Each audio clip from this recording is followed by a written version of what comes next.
অনুদানের অঙ্ক আর প্রতিশ্রুতি ৩,০০০ না বললেও চলতো। মানুষ তো তখন এটা বলেনি, চায়ওনি।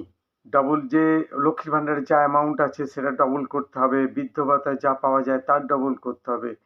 এই সরকার তো ভোটের আগের থেকেই প্রতিশ্রুতি দিয়ে আসছিল যে অন্নপূর্ণা ভাণ্ডার ৩,০০০ টাকা করে দেওয়া হবে। আর এখন হাজারো তথ্য, ভোটের প্রত্যাশায় কি এটা বলা হয়েছিল? কিন্তু সরকার যদি তাই ভেবে বলেছিল, তাহলে সম্পূর্ণ ভুল ধ্যান ধারণা। কারণ মানুষ ভোট দিয়েছিল দুর্নীতির বিরুদ্ধে, আর হিন্দুত্ব জিতিয়েছে।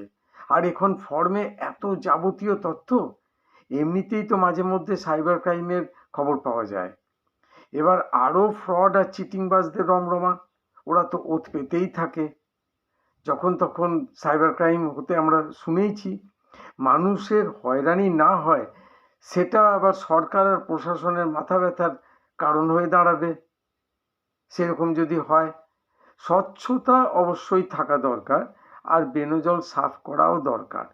কিন্তু সব তথ্য এই ৩,০০০ টাকার পাওয়ার জন্য, তার বিনিময়ে সরকার বলছে তথ্য রাখতে চায়, কিন্তু অনেকেরই ছেলে চাকরি করে, সে নিজের সংসার নিয়ে থাকে, তার আলাদা সংসার, সে দেখে না।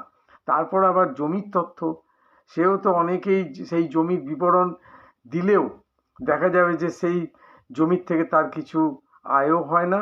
আবার অনেকে এরকম জয়েন্টেও থাকে। তাহলে কি দাঁড়ালো? এবারে সরকার চিন্তা ভাবনা করুক, আর দেখুক যে মানুষের স্বার্থে কি ভালো করা যায়।